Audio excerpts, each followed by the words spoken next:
عزیز طلبہ، professor Muhammad Saeed Zafar, Urdu department, superior group of colleges, Multan road campus, آپ کی خدمت میں حاضر ہوں۔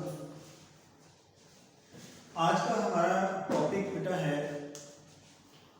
سال اول کا سوال نمبر 7، درخواست۔ درخواست ایک ایسا ٹاپک ہے جو ہم پہلی دوسری کلاس سے پڑھنا لکھنا شروع کرتے ہیں، انٹر گزر جاتی ہے، گریجویشن ہو جاتی ہے، لیکن بہت سے لوگ درخواست لکھنے کی صحیح صلاحیت سے محروم ہی رہتے ہیں۔ اس کی بنیادی وجہ کچھ تو ہمارے ہاں جو امدادی کتب ہیں، جنہیں ہم کی بکس کہتے ہیں، جنہیں ہم گرامرز کہتے ہیں، ان کی مارکیٹ میں بھرمار، اور پھر ہر کی بک میں ہر رائٹر اپنے اپنے انداز میں اس چیز کو بیان کرنے کی کوشش کرتا ہے، اور بعض اوقات اپنی علمی قابلیت کو ظاہر کرنے کے لیے کچھ ایسی نئی اختراعیں بھی شامل کر دی جاتی ہیں جس سے طلباء عمومی طور پر کنفیوز ہو جاتے ہیں، پریشان ہو جاتے ہیں۔ پھر ہمارے ہاں کا جو ایک کلچر ہے کہ ہم کالج میں کسی اور استاد سے پڑھتے ہیں، شام کو اکیڈمیز میں کسی اور استاد کی علمی قابلیت سے مستفید ہوتے ہیں، اور اس کے بعد جو ہماری کی بکس ہیں، جو ہماری امدادی کتب ہیں، گاہے گاہے ہم ان کو بھی پڑھتے ہیں، ان سے بھی فائدہ حاصل کرنے کی کوشش کرتے ہیں۔ تو ان مختلف جو ویریشنز ہیں ان میں آ کے عمومی طور پر بچہ پریشان ہوتا ہے کہ اب کس کی بات کو مانے اور کس کی بات کو نہ مانے۔ میں درخواست کی بات کرتا ہوں۔ درخواست سوال نمبر 7 ہے، اور درخواست کے ساتھ الٹرنیٹ ٹاپک جو ہے وہ رسید کا ہوتا ہے۔ بیٹا جی 10 نمبر کا سوال ہے۔ ایک بات آپ لوگوں پہ واضح کر دوں، انتہائی آسان سوال ہے، اور ایسا سوال ہے جس میں آپ سب سے زیادہ نمبر حاصل کر سکتے ہیں۔ تھوڑی سی توجہ اور تھوڑی سی محنت کی ضرورت ہے۔ اگر آپ اچھے طریقے سے اس کی پریزنٹیشن کو سمجھ لیں، کچھ بنیادی پوائنٹس ہیں، کچھ بنیادی نقطے ہیں، ان کو سمجھ لیں، تو یقینی طور پر یہ کہا جا سکتا ہے کہ 10 نمبر کے اس سوال میں سے نارملی 7-8 نمبر آ جاتے ہیں، اور اگر آپ تھوڑی سی محنت کر لیں، تھوڑی سی ایکسٹرا محنت کر لیں، تو اس میں سے 9 نمبر لینا کوئی کام نہیں ہے۔ بورڈ رولز کے مطابق درخواست کے جو ٹاپکس ہیں وہ انسین ہوں گے۔ آپ یہ کلیم نہیں کر سکتے کہ کی بکس میں تو فلاں ٹاپک تھے اور جو پیپر میں ٹاپک آیا وہ کی بکس میں موجود نہیں تھا، تو بیٹا اس کو کلیم نہیں کیا جا سکتا، اس لیے کہ بورڈ کہتا ہے یہ ٹاپک سارے کے سارے انسین ہوں گے۔ بورڈ کہیں سے بھی کوسچن دے سکتا ہے، ٹاپک دے سکتا ہے۔ جو کی بکس کے ٹاپکس ہیں ان کو آپ نے اپنی جو مدد ہے اس کے لیے استعمال کرنا ہے، پریکٹس کے لیے استعمال کرنا ہے، سمجھنے کے لیے ان کو آپ نے دیکھنا ہے۔ اس پہ تکیہ کر کے نہیں بیٹھ جانا کہ جو ٹاپک ہم نے کتاب میں پڑھ لیے ہیں یہی ٹاپکس بورڈ میں بھی آئیں گے اور ہم یہی کریں گے، ایسا بعض اوقات پاسبل نہیں ہوتا۔ اس لیے بچے اکثر اوقات اس بات سے بھی پریشان ہوتے ہیں۔ آج کا ہمارا درخواست کا ٹاپک جو ہے وہ میں نے لیا ہے فیس معافی کی درخواست۔ 10 نمبر کی ڈویژن میں سب سے پہلے آپ کو بتا دوں کہ 10 نمبر کا یہ جو سوال ہے اس کی مارکنگ میں ڈویژن کیا ہوتی ہے، کس طرح سے پیپر مارک ہوتا ہے اور کس کس حصے کے کتنے نمبر آپ کو ملتے ہیں۔ سب سے پہلے ہم آغاز میں لکھتے ہیں باخدمت جناب، جناب کے بعد ہم ڈیزگنیشن لکھتے ہیں، عہدہ لکھتے ہیں۔ ٹاپک چاہے کوئی بھی ہو، آپ نے سب سے پہلے बाखिदमत जनाब के बाद डेजिग्नेशन लिखना है, जिसको आप दरखास्त लिख रहे हैं, जिसको दरखास्त पेश कर रहे हैं, वो डेजिग्नेशन लिखना है, वो ओहदा लिखना है। चूँकि फीस माफी की दरखास्त हम अपने अदारे में अपने प्रिंसिपल को देते हैं, हेड ऑफ इंस्टीट्यूशन को देते हैं, तो अदारे का, कॉलेज का हेड जो है वो प्रिंसिपल होता है, इसलिए हम यहाँ प्रिंसिपल लिखेंगे, ये डेजिग्नेशन है, ये ओहदा है। बाखिदमत जनाब प्रिंसिपल, प्रिंसिपल के बाद कॉमा है, उसके बाद गवर्नमेंट कॉलेज लिखा है मैंने बेटा। गवर्नमेंट कॉलेज इसलिए लिखा है कि बोर्ड के रूल्स के मुताबिक हम अपने पेपर में अपने अदारे को, अपने शहर को, अपने उस मुकाम को जहाँ पे हम रहते हैं, जहाँ से हम बिलोंग करते हैं, उसको हम मेंशन नहीं कर सकते, ये बोर्ड के रूल्स हैं। तो गवर्नमेंट कॉलेज चूँकि बहुत सारे कॉलेजेस होते हैं, इसलिए गवर्नमेंट कॉलेज लिखने से वो जगह डिटेक्ट नहीं होती, वो पॉइंट मेंशन नहीं होता, वो प्लेस मेंशन नहीं होती जहाँ पे हम रह रहे हैं। और उसके बाद चूँकि हमें शहर या कस्बे का नाम लिखना होता है, तो उसको हाइड करने के लिए, उसको छुपाने के लिए, उसको भी हम मेंशन नहीं कर सकते, उसको भी जाहिर नहीं कर सकते, तो उसके लिए हम यहाँ लफ्ज़ लिखते हैं अलिफ बे जीम। अलिफ के बाद खत्मा आएगा, फिर बे के बाद खत्मा आएगा, और जीम के आखिर में कोई अलामत नहीं आएगी। यह पहला पॉइंट। इसके बाद दूसरी लाइन में उन्वान लिखना है हमें। देखिए, हम जो दरखास्त लिखने जा रहे हैं, वो दरखास्त हो सकता है हमारी 4-5 लाइनों पे मुश्तमिल हो, या ये भी पॉसिबल है कि वो 12, 15, 18 लाइनों पे मुश्तमिल हो, उसका टॉपिक थोड़ा सा लेंथी हो। तो जब तक पढ़ने वाला पूरी दरखास्त नहीं पढ़ लेगा, उसे हमारी बात की समझ नहीं आएगी कि हम कहना क्या चाह रहे हैं। तो हमें एक मुख्तसर तरीन अंदाज इख्तियार करना है कि दरखास्त पढ़ने से पहले आगाज़ में ही जिस ओहदे से हम मुखातिब हो रहे हैं, जिसको हम दरखास्त पेश कर रहे हैं, वो इस एक लाइन को पढ़ने के बाद हमारी बात को समझ ले कि हम बाकी की पूरी दरखास्त में दरअसल कहना क्या चाह रहे हैं, हमारा मुद्दा क्या है। तो इस उन्वान की एक लाइन में हम अपनी बात को मुख्तसर अंदाज में लिख देते हैं। चूँकि हम यहाँ नफ्से मज़मून में दरखास्त की फ़ीस की माफ़ी के लिए दरखास्त लिख रहे हैं, तो हम उसकी रीज़न भी लिखेंगे, वजूहात भी लिखेंगे, क्यों माफ़ी चाहते हैं, उसकी वजह क्या है, वो सब कुछ लिखेंगे। तो हम एक लाइन में उन्वान के बाद लिखते हैं फ़ीस माफ़ी के लिए दरखास्त।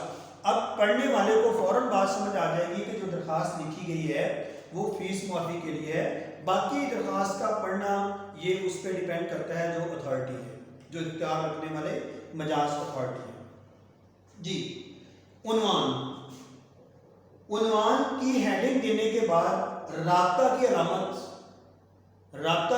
जरूरी है। उसके बाद हम एक लाइन में अपना मुद्दा बयान करेंगे और उन्वान के इख्तिताम पर खत्मा की अलामत आएगी। ये सेकंड लाइन है।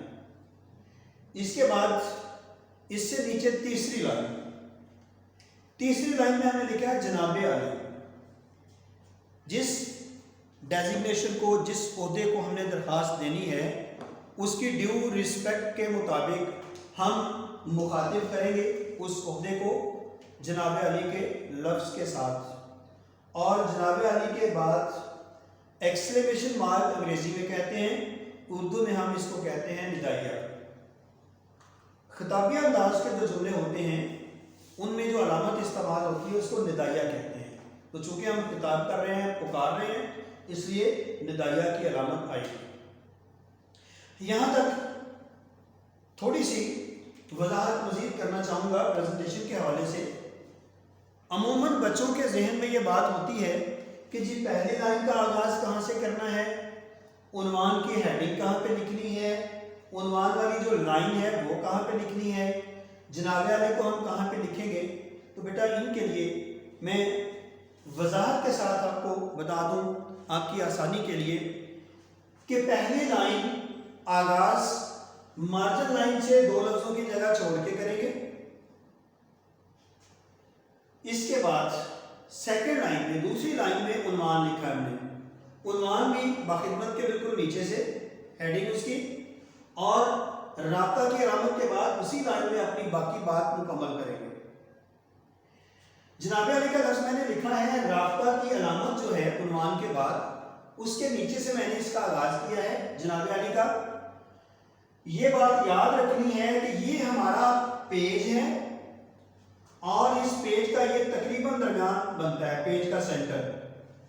आगाज हमारा हमेशा राइट हाफ से होगा, पेज के राइट हाफ से, दरमियान से पहले राइट साइड पे। जनाब अली का लफ्ज़ मैंने राब्ता की अलामत के नीचे से स्टार्ट किया है।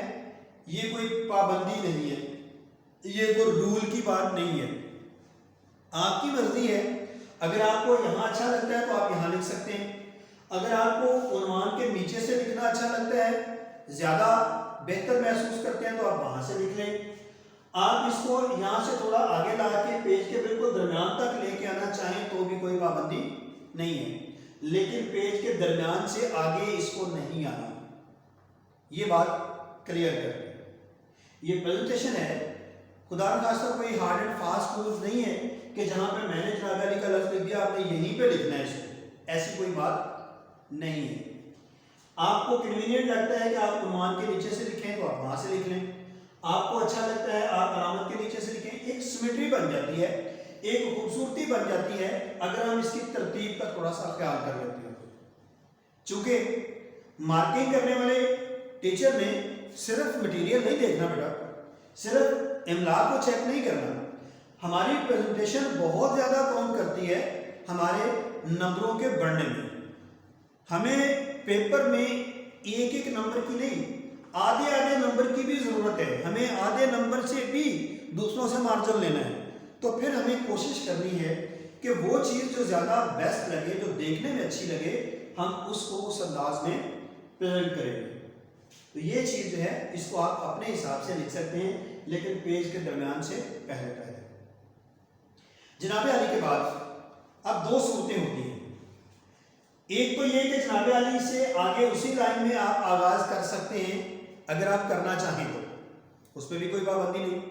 और अगर आप उसी लाइन से आगाज़ नहीं करना चाहते तो अपने लफ्ज़ मज़मून का आगाज़ आप उन्वान के नीचे यहाँ से उसका आगाज़ कर लें, और फिर उसके बाद बाकी की सारी एप्लीकेशन आप मार्जिन लाइन के साथ से बाकी लाइनें लिख के इसको कंप्लीट करेंगे। या एक बात और बताऊं कि अमूमन इमला की गलतियां जो बच्चे करते हैं, हमारा इमला का बहुत बड़ा इशू है।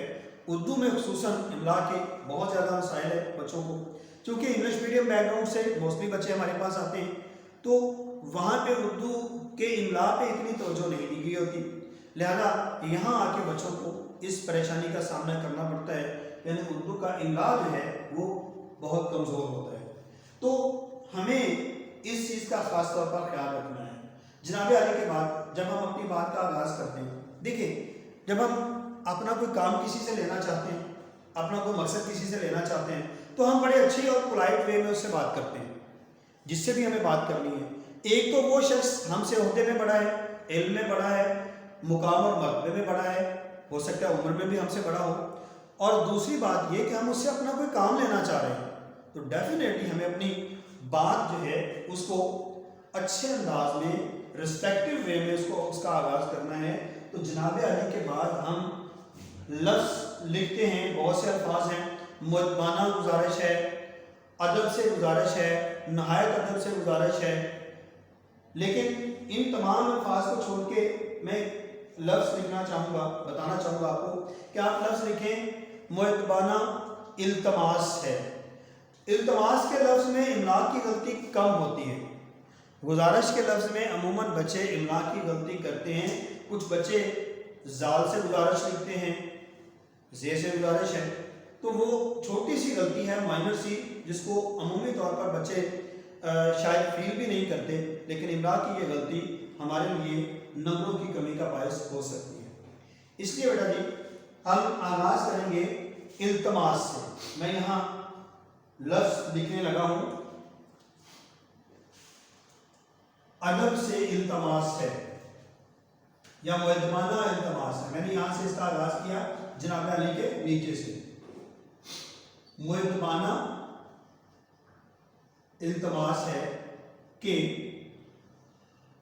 अब के बाद आपने अपनी बात का आगाज़ करना है, जो बात आप करना चाह रहे हैं। आपने फीस माफ़ी करवानी है, क्यों करवानी है, रीज़न क्या है, वजह क्या है, कोई स्ट्रॉन्ग रीज़न, कोई मजबूत दलील देनी है कि पढ़ने वाला जो है उस दलील को पढ़ के हमारी दरख्वास्त पर गौर करने और उस दरख्वास्त को कंसिडर करने पर मजबूर हो जाए। तो मजबूत रीज़न जो है वो यहाँ बतानी है कि अदब से इल्तमास है कि मैं आपके ज़ेरे साया फ़लाँ फ़लाँ क्लास में पढ़ रहा हूँ, ये मेरा रोल नंबर है।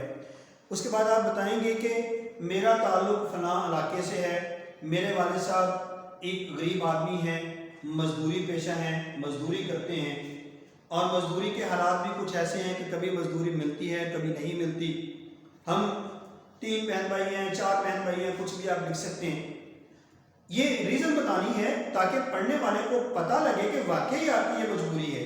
आप जो फीस माफ़ी की रायत लेना चाह रहे हैं वो आपका राइट है, वो आपका हक है, वो आपको मिलनी चाहिए। उसके लिए दलील का मजबूत होना लाजिम है। आप बताएंगे कि हम इतने बहन भाई हैं।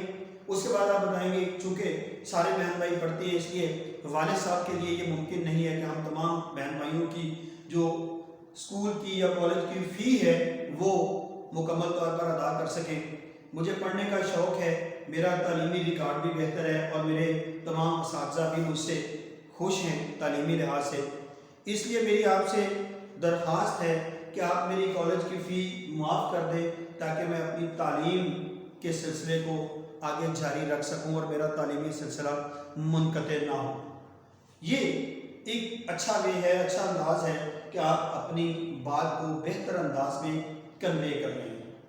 अब पढ़ने वाले पे डिपेंड करता है कि वो अपनी आपकी इन बातों को पढ़ने के बाद क्या समझते हैं कि वाकई आपका ये राइट है, ये आपके जो आपने शवाहद दिए हैं, जो आपने रीज़न्स बताई हैं, ये वाकई वैलिड रीज़न्स हैं। लिहाजा उस आखिरी जो जुमला हम लिखेंगे मैं आपसे अदब से गुजारिश करता हूँ कि आप मेरी इस दरख्वास्त को फौरी तौर पर इस पर अमल दरामद को यकीनी बनाएं और मेरी फ़ीस को माफ़ करके मुझे अपने तालीमी सिलसिले को जारी रखने का मौका दिया जाए। अब यहाँ पे दरख्वास्त के लास्ट में अमूमन आपने देखा होगा, किताबों में भी इसाज़ा भी बताते हैं, एक जुमला लिखा होता है आपकी ऐन नवाजिश होगी। ये बड़ा अहम जुमला है, आपकी ऐन नवाजिश होगी। बेटा जी दरख्वास्तों में किताबों में बड़ा इंपॉर्टेंट जुमला है, लेकिन मैं आपको ये बताना चाहूँगा कि इस जुमले के यहाँ होने या ना होने से दरख्वास्त पे कोई फ़र्क नहीं पड़ता। नहीं भी लिखेंगे तब भी आपकी दरख्वास्त कंप्लीट हो गई, उसमें कोई कमी बाकी नहीं है। लेकिन चूँकि मैंने आगाज़ में कहा कि हमें अपना मकसद लेना है, हमें अपना ये मसला हल करवाना है, तो डेफिनेटली जिस हस्ती को, जिस ओहदे को, जिस डेजिग्नेशन को हम दरख्वास्त दे रहे हैं, हमें किसी ऐसे अंदाज में कायल करना है। तो ये भी कायल करने का एक अंदाज है। आपकी ऐन नवाजिश होगी, ये जुमला जो है वो उस ओहदेदार के लिए, उस अथॉरिटी के दिल में अपने मकसद के लिए, अपनी दरख्वास्त के लिए नरम गोशा पैदा करने का एक बेहतरीन ज़रिया है। लिखना कहाँ पे है और किस तरह से लिखना है, ये बात अमूमन बच्चों के लिए परेशानी की बाइस होती है। जिस जुमले पे आपने अपनी दरख्वास्त को कंप्लीट किया, मैं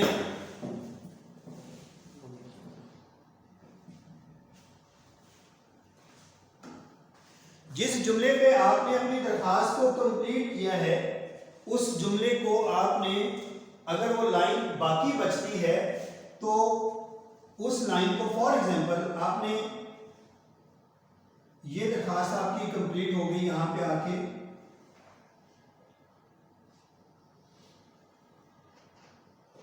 यहां आके आपकी दरख्वास्त कंप्लीट हो गई, मुकम्मल हो गई, आपके पास नफ्स मज़मून मुकम्मल हो गया। बेटा जी जो आखिरी लाइन होगी नफ्स मज़मून की, वो जितनी खाली बच जाए उतनी खाली छोड़नी है बस।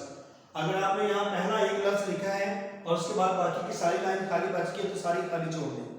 दरम्यान में आके बात मुकम्मल हुई है, बाकी की आधी लाइन खाली छोड़ दें।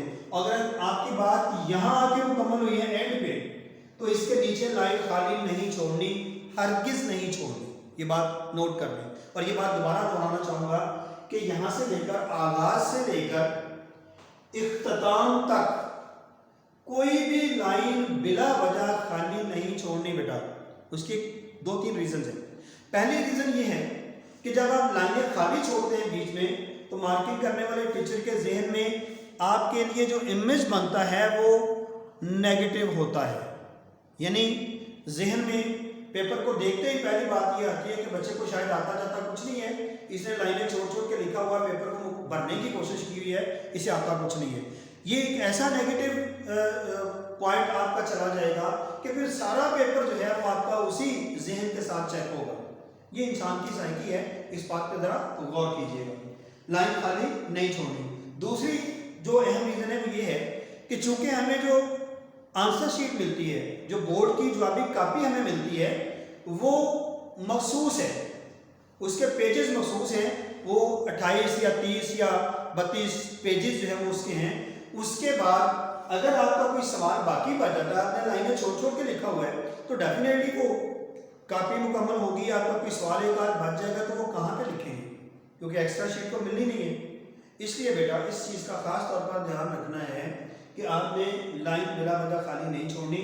میں دوبارہ اپنی بات کی طرف، ٹاپک کی طرف واپس آتا ہوں کہ جہاں پہ آپ کا نفس مضمون مکمل ہوا وہ ایک لائن، وہ چاہے آدھی خالی بچ جائے چاہے ساری خالی بچ جائے، اگر اینڈ پہ بات مکمل ہوئی ہے تو نیچے خالی لائن نہیں چھوڑنی۔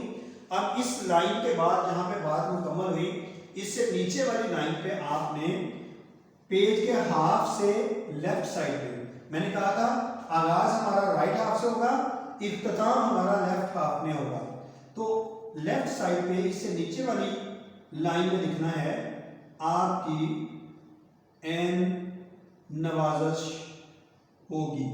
یہ ایک جملہ ہے، اس کو آپ نے یہاں لکھنا ہے۔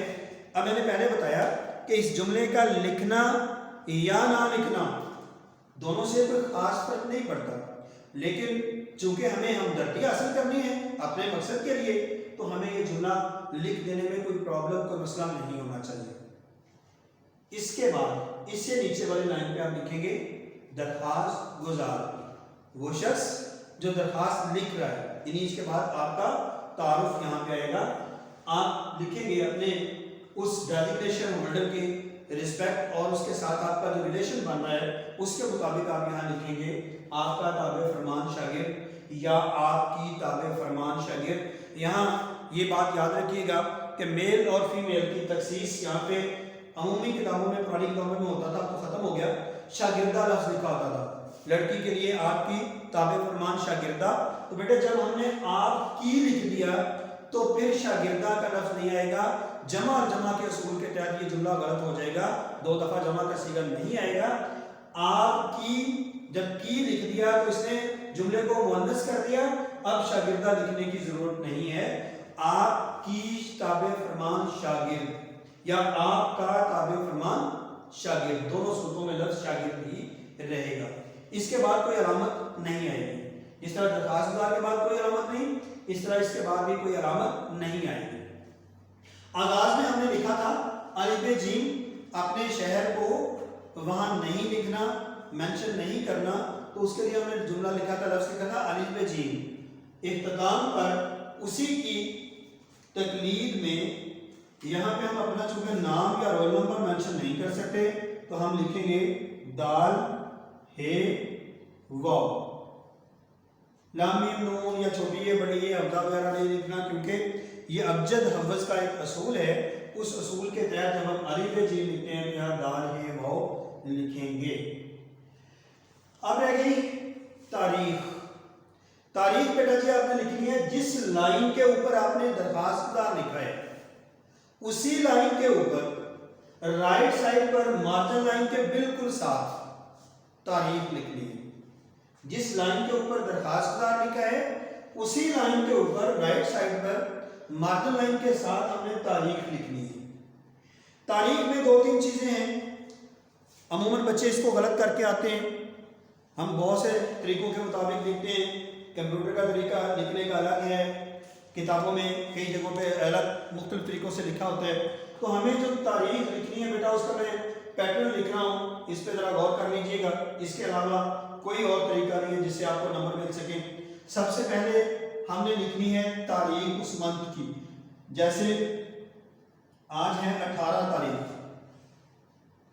تاریخ کے بعد یہ ڈیش ہے چھوٹی سی, ٹیڑھی ڈیش ہے چھوٹی سی, اس کو سلیش نہیں بنانا, چھوٹی سی ٹیڑھی ڈیش ہے. اس کی ریزن بھی آپ کو بتاتا ہوں کہ یہ کیوں ڈال رہے ہیں. اس کے بعد ہم لکھیں گے جی منتھ, مہینے کا نام. مہینہ ہے جولائی کا, جولائی لکھ دیا. اس کے بعد لکھیں گے سن. سن ہے 2020 اور عیسوی کا سائن. کبھی پرانے وقتوں میں یہ والا سائن ہوتا تھا, اب یہ سائن مطلوب ہو چکا ہے درخواست کے لیے. اب یہ سائن نہیں دینا, صرف عیسوی کا سائن دیں گے لاسٹ پہ اور یہ والا سائن نہیں دیں گے. ایک طریقہ تو یہ ہے لکھنے کا. دوسرا طریقہ پیٹرن بالکل سیم ہے, اس میں کوئی تبدیلی نہیں ہے, صرف ہندسوں کی تبدیلی آئے گی. بیٹا یہ اردو کے ہندسے لکھے ہیں میں نے, یہ انگریزی کے ہندسے. 18 جولائی 2020 عیسوی کا سائن. یہاں دو پوائنٹ شیئر کرنا چاہوں گا, ان کو ذرا توجہ کیجیے گا ان پہ.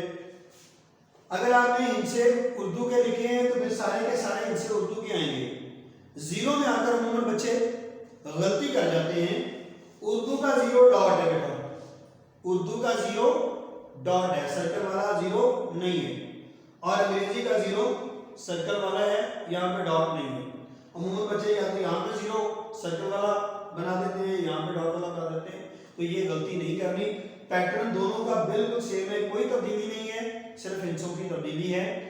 اس کے علاوہ کسی بھی اور طریقے سے آپ درخواست لکھیں گے, تاریخ لکھیں گے تو اس کا آپ کو نمبر نہیں ملے گا, وہ نمبر کٹ جائے گا. مارکنگ کر دوں آپ کے اس پیٹرن کے ساتھ. یہ کمپلیٹ ٹھیک لکھا ہے آپ نے, 1 نمبر ہے. عنوان کمپلیٹ ٹھیک لکھا ہے, 1 نمبر ہے. جناب علی ٹھیک لکھا ہے, ایکسکلیمیشن مارک دیا ہوا ہے, بدایا کا سائن ہے, 1 نمبر ہے. تاریخ ٹھیک ہے, 1 نمبر ہے. یہ دو چیزیں لازم ہیں, یہ اگر رہ بھی جائے تو کوئی فرق نہیں پڑتا, لکھ دیں تو زیادہ بہتر ہے. یہ لکھا ہوا ہے مکمل, 1 نمبر ہے. 1 2 3 4 اور یہ 5 نمبر یہ بن گئے. اور 5 نمبر آپ کے نفس مضمون کے ہیں, باڈی آف دا اپلیکیشن جس کو کہا جاتا ہے, 5 نمبر اس کے ہیں. ٹوٹل یہ آپ کے 10 نمبر بن گئے بیٹا. یہاں تک ہمارا ٹاپک کمپلیٹ ہوا. انشاءاللہ نئے ٹاپک کے ساتھ پھر حاضر ہوں گے. اللہ آپ لوگوں کا حامی و ناصر.